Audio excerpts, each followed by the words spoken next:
Welcome back to Keep Up channel. Detectives reveal DNA test was carried out on stalker who claims she is missing Madeleine McCann. A DNA test on a Polish woman claiming to be Madeleine McCann conclusively proves she is not the missing child, the officer in charge of the search told the court. Detective Chief Inspector Mark Cranwell said a sample was taken from Julia Wandelt when she was arrested in February and compared with Madeleine's. Asked what the results showed, he replied, "A comparison took place and it conclusively proved that Julia Wandelt is not Madeleine McCann." Wandelt, 24, is on trial accused of stalking Madeleine's parents Kate and Jerry between June 2022 and February 2025, bombarding them with phone calls, letters, and messages claiming to be their daughter, and even turning up at their home in Rofli, Leix, to demand a DNA test. Prosecutors say Wandelt carried out a well-planned campaign of harassment against the McCanns that lasted almost 3 years, along with supporter and confidant Karen Sprague, 61, who is also on trial and who is said to have adopted and evolved her bogus claims with gusto from last year onwards. They both deny the charges. Giving evidence on Tuesday, Mr. Cranwell, a senior investigating officer from Operation Grange, the Metropolitan Police investigation into Madeleine's disappearance, said by the start of the year he believed Wandelt's conduct had reached the threshold for harassment. He said he made the decision to take a DNA sample to prove or disprove her claims, even though it was against procedure, and was aware of the potential ramifications. He said, "It weighed heavily on my mind because this was against policy and procedure."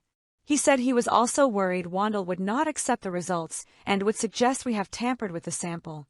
There was a possibility she would never accept she isn't Madeleine, even when provided with scientific proof. He said if it became known police had ordered a DNA comparison, it could also lead to a series of people coming forward saying they are Madeleine, but added, "I believed it was the right thing to do." Asked by Michael Duck Casey, prosecuting, what the driving force behind that view was, he replied, "To get the results to prove that she isn't Madeleine and inform her of that decision in the hope she may stop her behavior towards the McCann family." Mr. Duck said, "Do you think that would be achieved?" Mr. Cranwell replied, "I was skeptical and nervous." The court was told the DNA sample would have to be given voluntarily, and Wandelt agreed. Mr. Cranwell said, "I was weighing up the best time to take the DNA.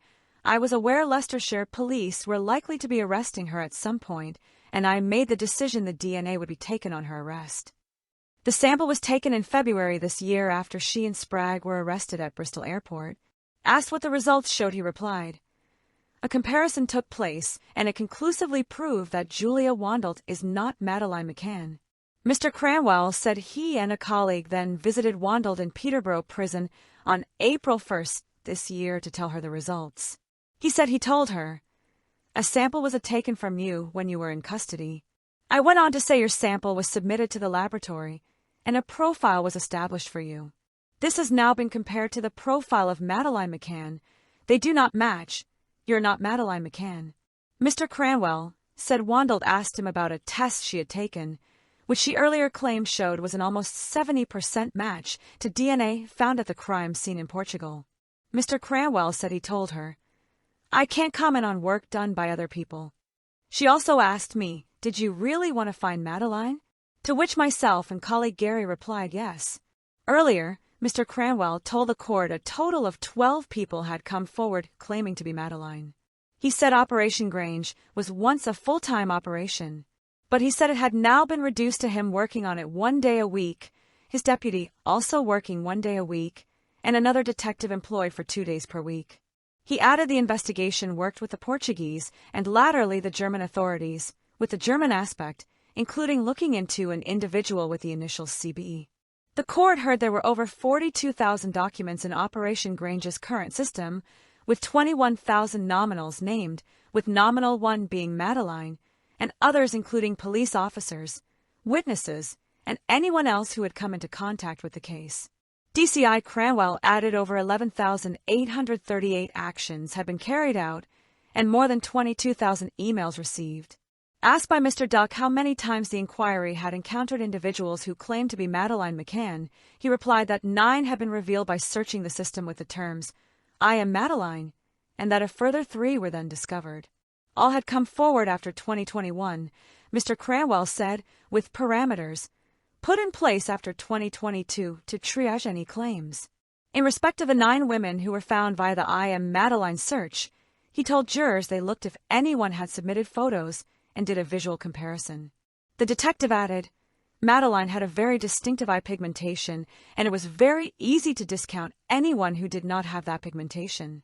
Those that did enclose photos, we made an assessment and re-engaged to either get more photos or more background, to establish whether there was a possibility they could be Madeleine McCann. Ultimately, I was the decision-maker whether anyone would be suitable for further work. It was almost like a triage process. It was only right that I made those decisions.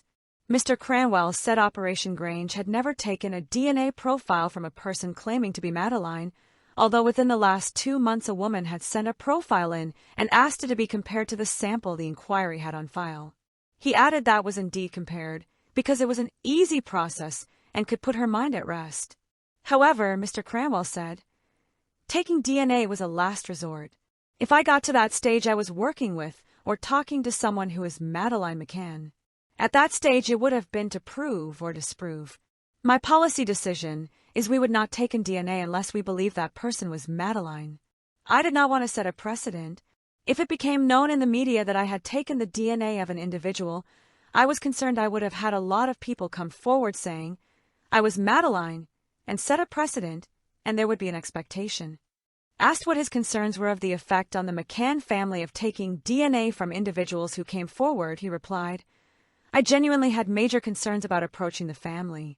That could have raised their hopes, and it could have been done multiple times and been quite emotionally damaging and difficult for the family. I had a responsibility to the investigation and family to be prudent with that decision-making. Asked about what his thoughts were in relation to Wandelt's claim, Mr. Cranwell said, When I make any assessment, I base it on age, physical features, and most importantly, eye pigmentation. That would be the major criteria and professional judgment. My initial assessment and subsequent assessment was that she was not Madeleine McCann.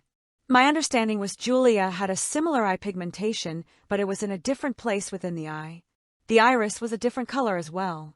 On my direction, being completely satisfied that Julia was not Madeleine, I said to DC Mark Draycott, please speak to her and inform her we do not believe she is not Madeleine, and we are satisfied she is not Madeleine. He added that the feedback he received was that Wandelt was relieved. The court also heard that in February 2023, after Wandelt began contacting the family again, officers showed the McCanns images of her for the first time. DCI Cranwell said, I genuinely thought if I took and compared and it had been negative, I could have explained to Julia she is not Madeleine, and it may have stopped this pattern of behavior. The McCann family had seen photos and were satisfied it was not Madeleine. But after Wandelt stepped up her alleged harassment and began contacting Madeleine's siblings, DCI Cranwell said he made a change of decision and sought DNA from her. Last week, the court heard Detective Constable Mark Draycott had ruled out Wandelt after studying photos she had sent and comparing them with the missing girl, who had a small blemish called a coloboma of the iris on her right eye. He added, We were already aware of the condition in Madeleine's eye. We were able to make that professional opinion relating to that.